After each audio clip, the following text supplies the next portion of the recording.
ओम शांति। 11 दिसंबर 2024। मीठे बच्चे, बाप का मददगार बन इस आयरन एजेड पहाड़ को गोल्डन एजेड बनाना है। पुरुषार्थ कर नई दुनिया के लिए फर्स्ट क्लास सीट रिजर्व करानी है।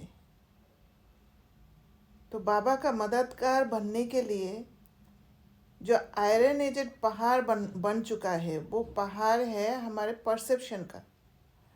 वो पहाड़ है हमारा ओल्ड पैटर्न के लूप्स, जिसको हमें ब्रेक करना है। तब जाके वो ऊंची सोच द्वारा गोल्डन एज बनाने का मददगार बन सकते हैं। और फिर जब पुरुषार्थ करेंगे तब नई दुनिया के लिए फर्स्ट क्लास सीट रिजर्व हो जाएगा। प्रश्न: बाप की फर्ज अदाई क्या है?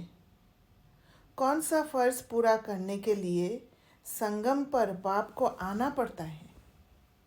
उत्तर: बीमार और दुखी बच्चों को सुखी बनाना, माया के फंदे से निकाल घनेरे सुख देना, ये बाप की फर्ज अदाई है जो संगम पर ही बाप पूरी करते हैं।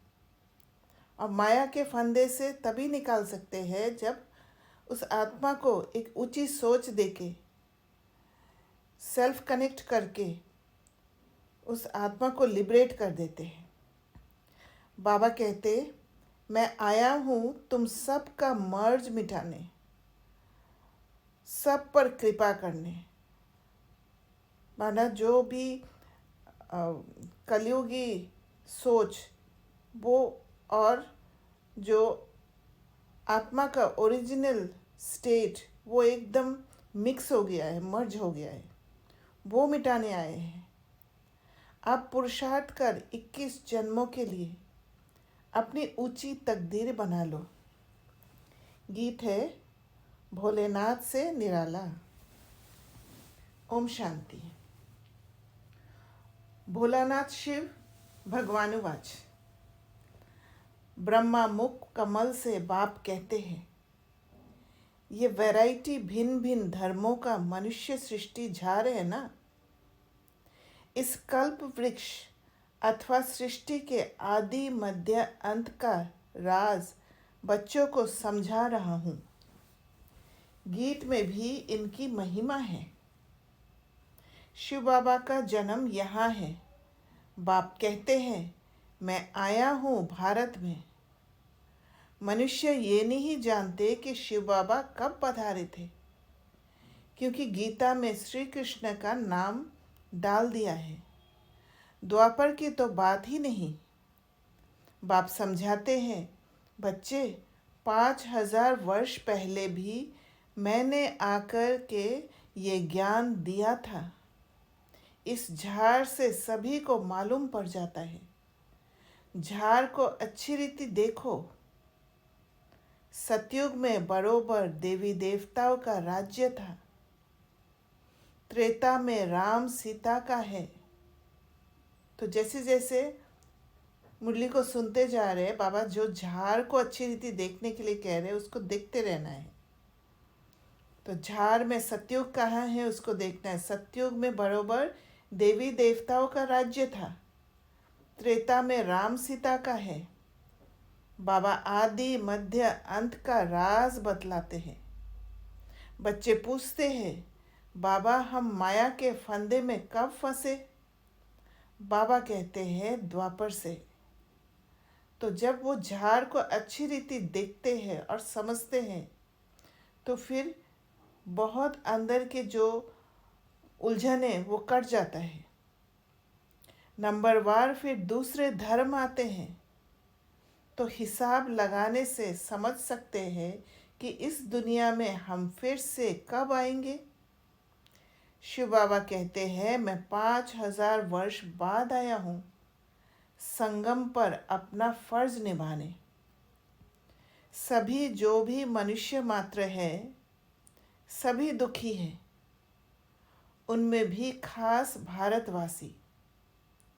ड्रामा अनुसार भारत को ही मैं सुखी बनाता हूँ। बाप का फर्ज होता है बच्चे, बीमार पड़े तो उनकी दवा दरमल करना। ये है बहुत बड़ी बीमारी। सभी बीमारियों का मूल ये 5 विकार है। बच्चे पूछते हैं ये कब से शुरू हुए? द्वापर से। रावण की बात समझानी है। रावण को कोई देखा नहीं जाता, बुद्धि से समझा जाता है, क्योंकि रावण भी एक एनर्जी है। बाप को भी बुद्धि से जाना जाता है। आत्मा मन बुद्धि सहित है। आत्मा जानती है कि हमारा बाप परमात्मा है। दुख सुख लेप छेप में आत्मा आती है। जब शरीर है तो आत्मा को दुख होता है। तो शरीर है तभी जाके इमोशंस में फंस जाते हैं। ऐसे नहीं कहते कि मुझ परमात्मा को दुखी मत करो। बाप भी समझाते हैं कि मेरा भी पार्ट है। कल्प कल्प संगम पर आकर मैं पार्ट बजाता हूँ। जिन बच्चों को मैंने सुख में भेजा था वे दुखी बन पड़े हैं, इसलिए फिर ड्रामा अनुसार मुझे आना पड़ता है। बाकी कच मच अवतार ये बातें हैं नहीं। कहते हैं परशुराम ने कुल्हाड़ा ले क्षत्रियों को मारा। ये सब है दंत कथाएं। तो अब बाप समझाते हैं मुझे याद करो। ये है जगत अम्बा और जगत पिता। मदर और फादर कंट्री कहते हैं ना। भारतवासी याद भी करते हैं, तुम मात पिता, तुम्हारी कृपा से सुख घनेरे तो बरोबर मिल रहे हैं। फिर जो जितना पुरुषार्थ करेंगे, जैसे बाइस्कोप में जाते हैं, फर्स्ट क्लास का रिजर्वेशन कराते हैं ना। बाप भी कहते हैं चाहे सूर्यवंशी चाहे चंद्रवंशी में सीट रिजर्व कराओ। जितना जो पुरुषार्थ करे उतना पद पा सकते हैं। तो सब मर्ज मिटाने बाप आए हैं। रावण ने सबको बहुत दुख दिया है। कोई भी मनुष्य की गति सद्गति कर ना सके। ये है ही कलयुग का अंत, क्योंकि मनुष्य का बुद्धि गिरे हुए है। वो सृष्टि चक्र में नीचे गिरते गिरते एकदम पत्थर बुद्धि बन गया है। तो गति सद्गति नहीं कर सकते हैं। उनको सद्गति का रास्ता ही नहीं मालूम। तो ये है ही कलयुग का अंत। गुरु लोग शरीर छोड़ते हैं, फिर यहाँ ही पुनर्जन्म लेते हैं। तो फिर वे औरों की क्या सद्गति करेंगे? क्या इतने सभी अनेक गुरु मिलकर पतित सृष्टि को पावन बनाएंगे? गोवर्धन पर्वत कहते हैं ना, ये माताएं इस आयरन एज्ड पहाड़ को गोल्डन एज्ड बनाती हैं। गोवर्धन की फिर पूजा भी करते हैं। वह है तत्व पूजा। सन्यासी भी ब्रह्म अथवा तत्व को याद करते हैं, समझते हैं वही परमात्मा है, ब्रह्म भगवान है। बाप कहते हैं ये तो भ्रम है।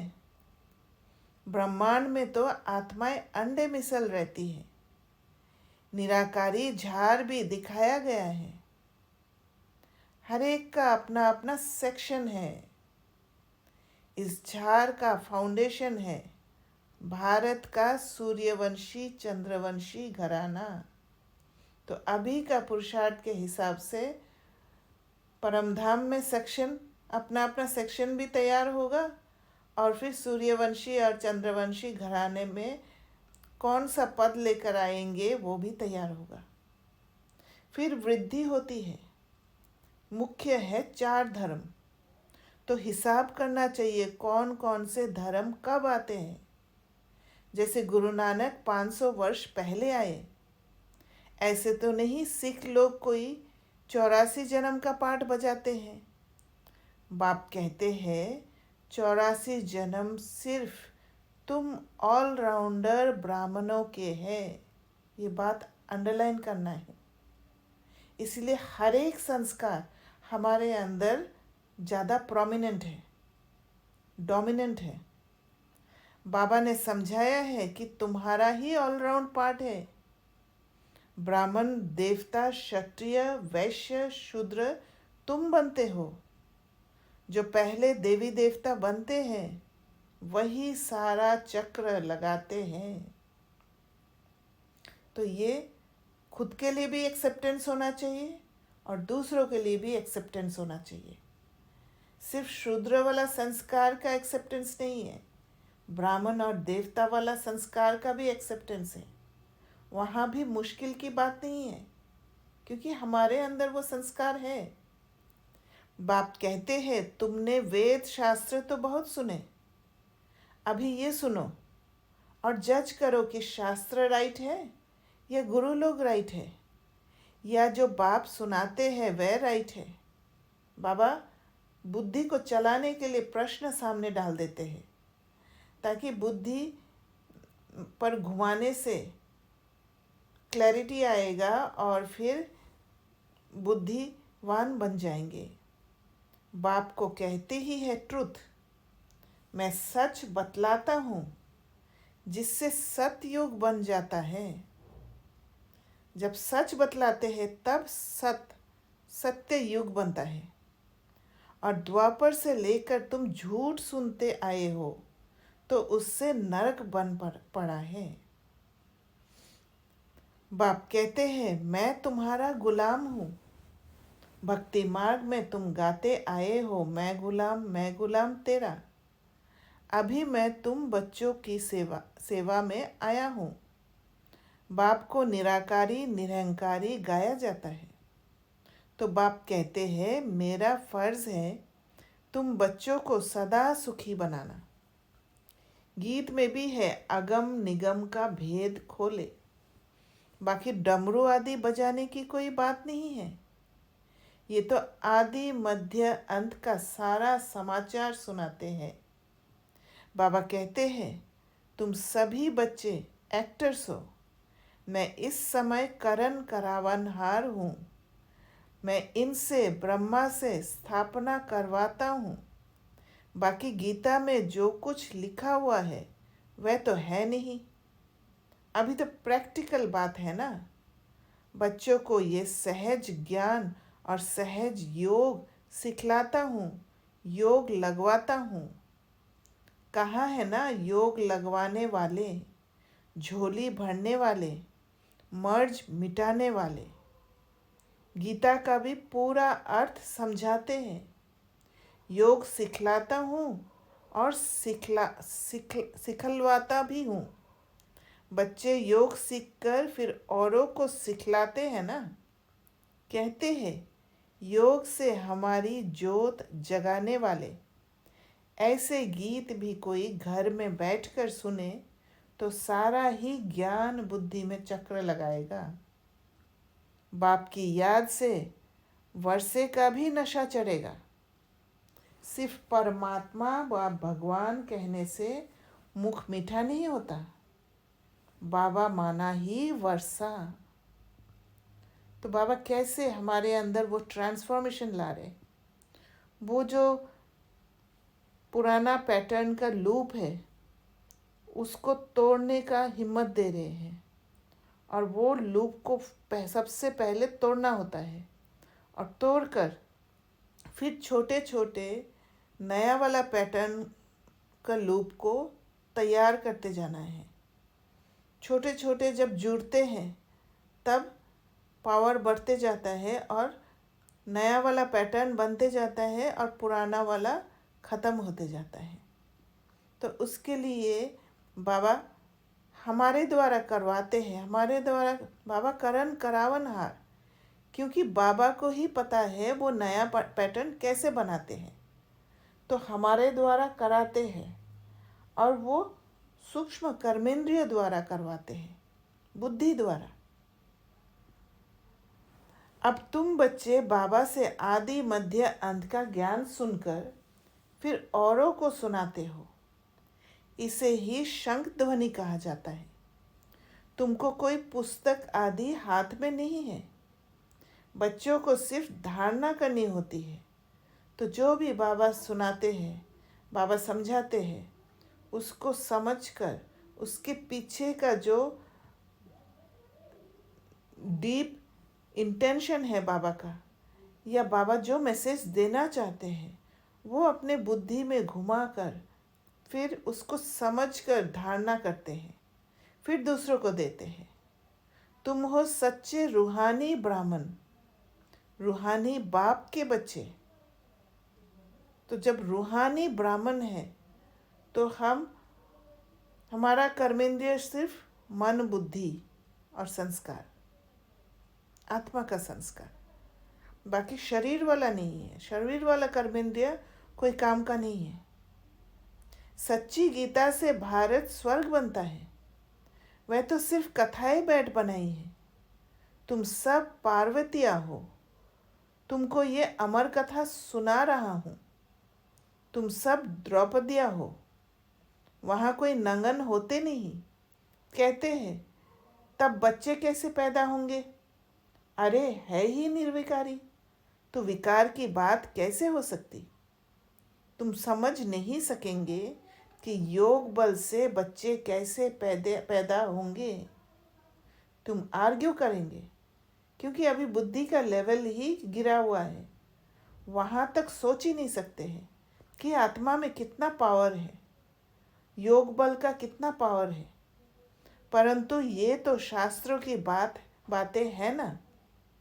वह है ही संपूर्ण निर्विकारी दुनिया, ये है विकारी दुनिया। मैं जानता हूँ ड्रामा अनुसार माया फिर तुमको दुखी करेगी। मैं कल्प कल्प अपना फर्ज पालन करने आता हूँ।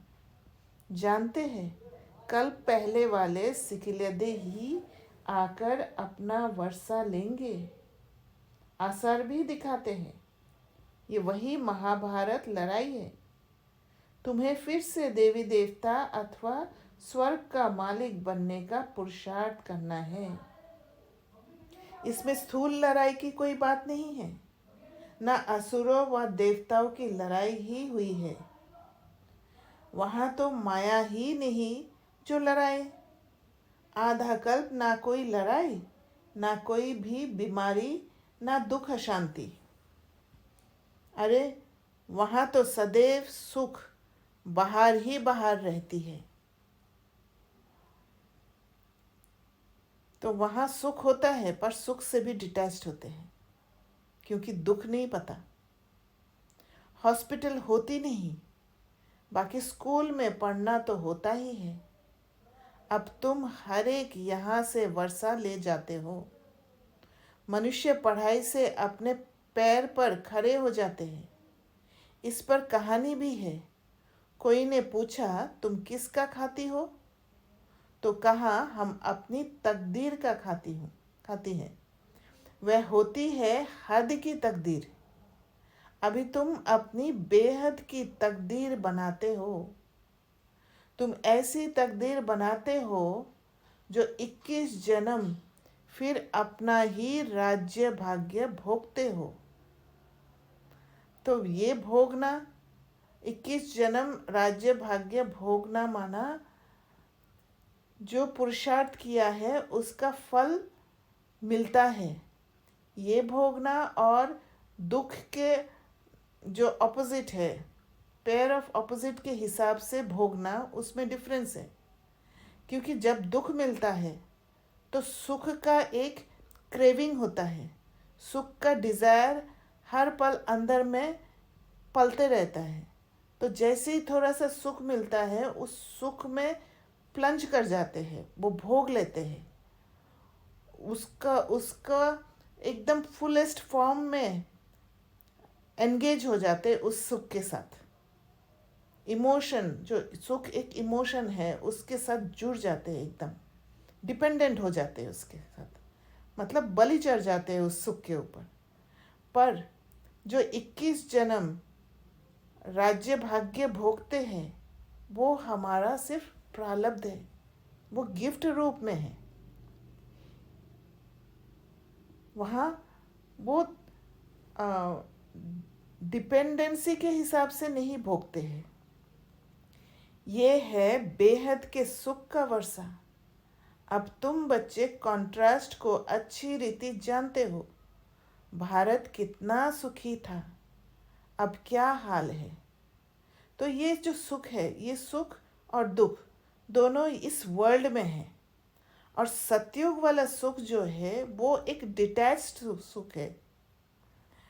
और वो सुख जो है वो भले इस दुनिया वाले चीज़ों से सुख लेते हैं पर एक उसमें डिपेंडेंसी नहीं होता है, उसमें इन्वॉल्व नहीं होते हैं। क्योंकि सतयुग में आत्मा में पावर होता है और पावर होने के कारण, उस एम्प्टीनेस ना होने के कारण, वो खालीपन नहीं होने के कारण सुख भोगने की ज़रूरत नहीं होता है। पर धीरे धीरे जब आत्मा डिप्लीट होने लग जाती है तो फिर सुख भोगना शुरू हो जाता है। अब क्या हाल है? जिन्होंने कल पहले राज्य भाग्य लिया होगा वही अब लेंगे। ऐसे भी नहीं कि जो ड्रामा में होगा वो मिलेगा, फिर तो भूख मर जाएंगे। ये ड्रामा का राज पूरा समझना है। शास्त्रों में कोई ने कितनी आयु, कोई ने कितनी लिख दी है। अनेक अनेक मत मतांतर है। कोई फिर कहते हैं हम तो सदा सुखी है ही। अरे तुम कभी बीमार नहीं होते हो। वह तो कहते हैं रोग आदि तो शरीर को होता है, आत्मा निर्लेप है। अरे चोट आदि लगती है तो दुख आत्मा को होता है ना। ये बड़ी समझने की बातें हैं। तो बाबा जो आत्मा ट्रॉमाटाइज होता है, आत्मा के अंदर जो ऊंड पैदा होता है, उसके बारे में समझ दे रहे हैं। और हर बात ड्रामा के ऊपर नहीं छोड़ सकते हैं। एफर्ट्स हमें लगाना होगा। जब हम कर्म करेंगे तब वो ड्रामा का वो सीन अनफोल्ड होगा। क्योंकि ड्रामा का एक सीन पहले वाला सीन के साथ कनेक्टेड है। तो बाबा कहते हैं अरे चोट आदि लगती है तो दुख आत्मा को होता है ना। ये बड़ी समझने की बातें हैं। ये स्कूल है, एक ही टीचर पढ़ाते हैं, नॉलेज एक ही है, एम ऑब्जेक्ट एक ही है, नर से नारायण बनने की। जो नापास होंगे वह चंद्रवंशी में चले जाएंगे। जब देवताएं थे तो क्षत्रिय नहीं, जब क्षत्रिय थे तो वैश्य नहीं, जब वैश्य थे तो शूद्र नहीं, और जब शूद्र थे तब ब्राह्मण नहीं, और जब ब्राह्मण थे तब देवताएं नहीं। तो यही साइकिल चलता है। ये बाबा किस लिए कह रहे? क्योंकि हमारा एक्सपेक्टेशंस रहता है कि अगर शूद्र पने का संस्कार दिखाई देता है तो हमारा एक्सपेक्टेशंस होता है कि ये देवताओं का संस्कार क्यों नहीं है, ब्राह्मण वाला संस्कार क्यों नहीं है। वंडर खाते हैं हम फिर। ये सब समझने की बातें हैं। माताओं के लिए भी अति सहज है, एक ही इम्तिहान है। ऐसे भी मत समझो कि देरी से आने वाले कैसे पढ़ेंगे, लेकिन अभी तो नए तीखे जा रहे हैं, प्रैक्टिकल में है। बाकी माया रावण का कोई रूप नहीं। कहेंगे इनमें काम का भूत है, बाकी रावण का कोई भूत व शरीर तो है नहीं। ये भी एक एनर्जी है जो हमारे एनर्जी को मर्ज कर देते हैं, जो ओरिजिनल एनर्जी को एक फॉल्स रास्ता में ले जाकर एक अलग पैटर्न बनाकर उसमें भूल भुलैया में फंसा देती है। अच्छा, सभी बातों का सैक्रिन है मनमना भव। कहते हैं मुझे याद करो तो इस योग अग्नि से विक्रम विनाश होंगे। बाप गाइड बनकर आते हैं। बाबा कहते बच्चे मैं तो सम्मुख तुम बच्चों को पढ़ा रहा हूँ, कल्प कल्प अपनी फर्ज अदाई पालन करता हूँ। वो पुराना वाला पैटर्न को ब्रेक करने में मदद कर रहे बाबा। पारलौकिक बाप कहते हैं मैं अपना फर्ज बजाने आया हूँ तुम बच्चों की मदद से। मदद हमें करना होगा, बाबा अकेले नहीं करेंगे। तो ये हमारा रिस्पॉन्सिबिलिटी है। बाबा ने जो हमें चुना है और स्पेशल बच्चे बनाए हैं, तो उसके सामने हमारा रिस्पॉन्सिबिलिटी खड़ा है। मदद देंगे तब तो तुम भी पद पाएंगे। मैं कितना बड़ा बाप हूँ, कितना बड़ा यज्ञ रचा है। ब्रह्मा की मुख वंशावली तुम सभी ब्राह्मण ब्राह्मणियाँ भाई बहन हो। जब भाई बहन बने तो स्त्री पुरुष की दृष्टि बदल जाए, पुराना पैटर्न खत्म हो जाए। पर वो भाई बहन बनना माना उसमें जीना, उसमें बुद्धि में एकदम समा लेना, तब जाके वो भाई बहन की दृष्टि आएगा। बाप कहते हैं इस ब्राह्मण कुल को कलंकित नहीं करना, पवित्र रहने की युक्तियां हैं। मनुष्य कहते हैं ये कैसे होगा? ऐसे हो नहीं सकता, इकट्ठे रहे और आग ना लगे। बाबा कहते हैं बीच में ज्ञान तलवार होने से कभी आग नहीं लग सकती, क्योंकि वो ज्ञान तलवार ही पुराना पैटर्न का लूप को कट कर देता है। परंतु जबकि दोनों मनमना भाव रहे, उसके लिए ताकत चाहिए, और वो ताकत बाबा से मिलेगा। शिव बाबा को याद करते रहे, अपने को ब्राह्मण समझे, क्योंकि ब्राह्मण समझना माना जो भी कचरा आ रहा है उसको क्लीन करते जाना। मनुष्य तो इन बातों को नहीं समझने कारण हंगामा मचाते हैं, ये गालियाँ भी खानी पड़ती है। तो ब्राह्मण माना कचरा साफ करना, ब्राह्मण माना कचरा को आइडेंटिफाई करना कि ये कचरा है। श्री कृष्ण को थोड़े ही कोई गाली दे सकते। श्री कृष्ण ऐसे आ जाए तो विलायत आदि से एकदम एरोप्लेन में भाग आए, भीड़ मच जाए, क्योंकि सब जानते हैं भारत में पता नहीं क्या हो जाए। अच्छा, आज भोग है, ये है पियर घर और वह है ससुर घर, संगम पर मुलाकात होती है। कोई कोई इनको जादू समझते हैं। बाबा ने समझाया है कि ये साक्षात्कार क्या है, भक्ति मार्ग में कैसे साक्षात्कार होते हैं। इनमें संशय बुद्धि नहीं होना है। ये रस्म रिवाज है, शिव बाबा का भंडारा है, तो उनको याद कर भोग लगाना चाहिए। योग में रहना तो अच्छा ही है, ये भी भोग लगाना भी एक योग में रहने का तरीका है। तो बाबा भिन्न भिन्न तरीका से बच्चों का योग का समय को बढ़ाने की कोशिश कर रहे हैं। बाबा की याद रहेगी। अच्छा, मीठे मीठे सिकिलदे बच्चों प्रति माता पिता बाप दादा का याद प्यार और गुड मॉर्निंग। रूहानी बाप की रूहानी बच्चों को नमस्ते। हम रूहानी बच्चों की रूहानी बाप दादा को याद प्यार, गुड मॉर्निंग और नमस्ते। धारणा के लिए मुख्य सार। पहला पॉइंट, स्वयं को ब्रह्मा मुख वंशावली समझकर पक्का पवित्र ब्राह्मण बनना है। कभी अपने इस ब्राह्मण कुल को कलंकित नहीं करना है। दूसरा पॉइंट, बाप समान निराकारी निरंकारी बन अपनी फर्ज अदाई पूरी करनी है। रूहानी सेवा पर तत्पर रहना है।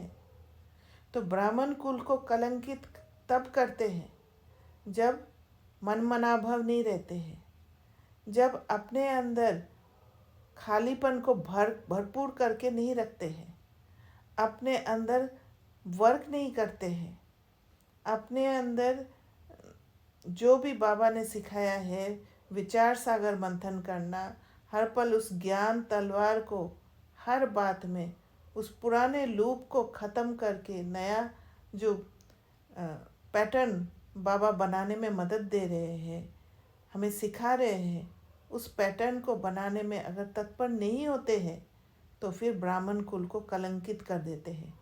क्योंकि जब अंदर में शक्ति नहीं होगा, बाबा से शक्ति लेने का ताकत नहीं होगा, तो भाई बहनों से शक्ति लेंगे, और वो शक्ति भिन्न भिन्न विकार के रूप में, छोटे छोटे विकार से बड़े बड़े विकार तक कंट्रोल करने का, दबाने का, स्लेव बनाने का बहुत कुछ रूप है।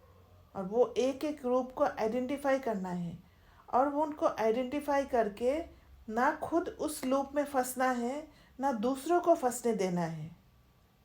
तब वो भाई बहन का दृष्टि होगा, तब वो भाई भाई का दृष्टि होगा, तब वो होगा कि ये मेरा परिवार है, ये विश्व के हर एक आत्मा मेरा परिवार है।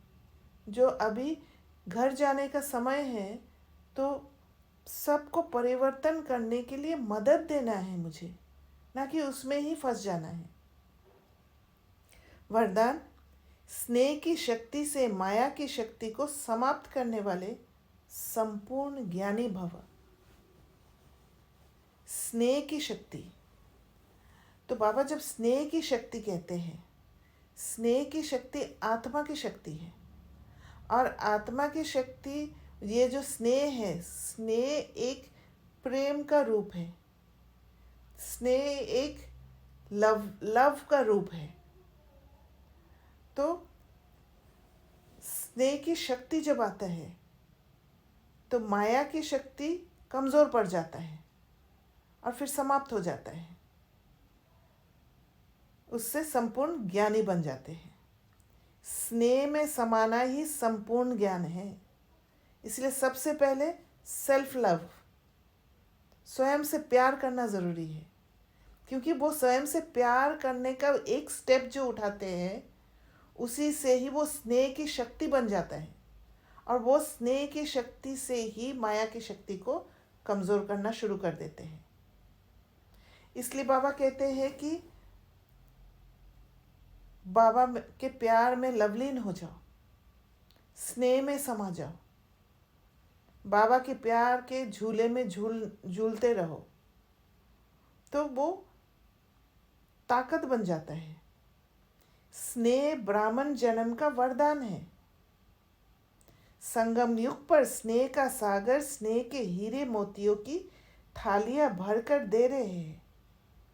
तो स्नेह में संपन्न बनो, जैसे ही बाबा से स्नेह करते हैं, यह स्वयं से भी स्नेह ऐसे ताकत है जो कनेक्शन बिठा देता है, एक सेल्फ के साथ कनेक्शन बिठा देता है, और एक बाबा के साथ, बाबा के मन तक टैप होना इजी हो जाता है।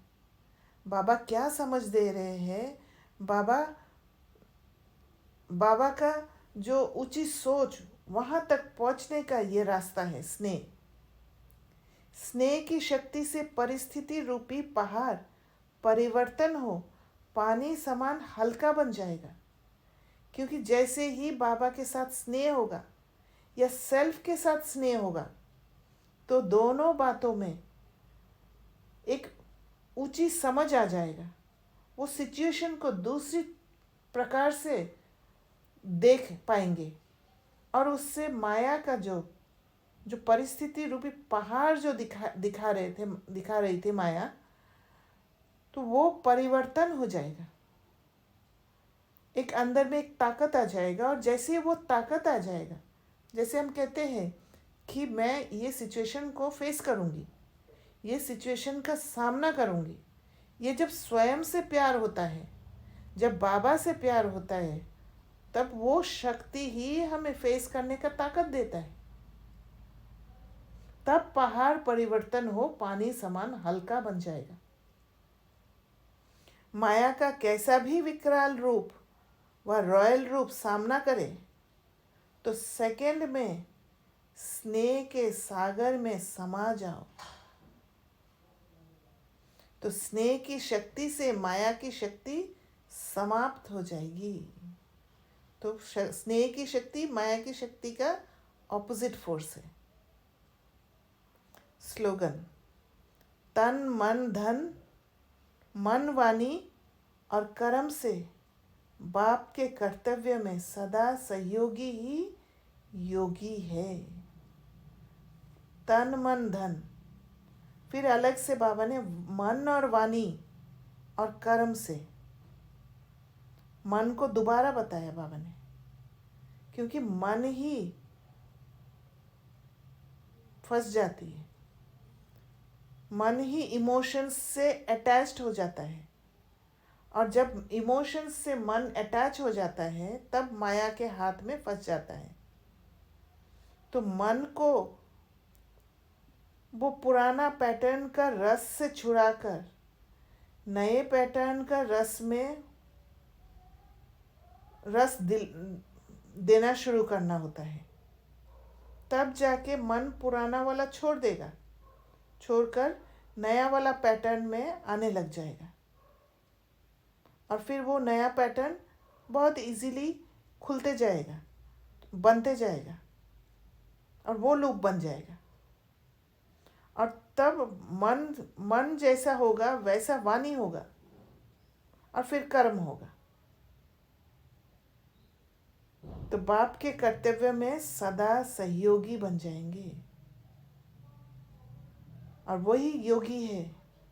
क्योंकि जब कनेक्शन रहेगा, जब सेल्फ अवेयरनेस रहेगा, वो अलर्टनेस रहेगा, तभी वो योगी कहेंगे। अच्छा, ओम शांति। क्वेश्चन है तो पूछ सकते हैं।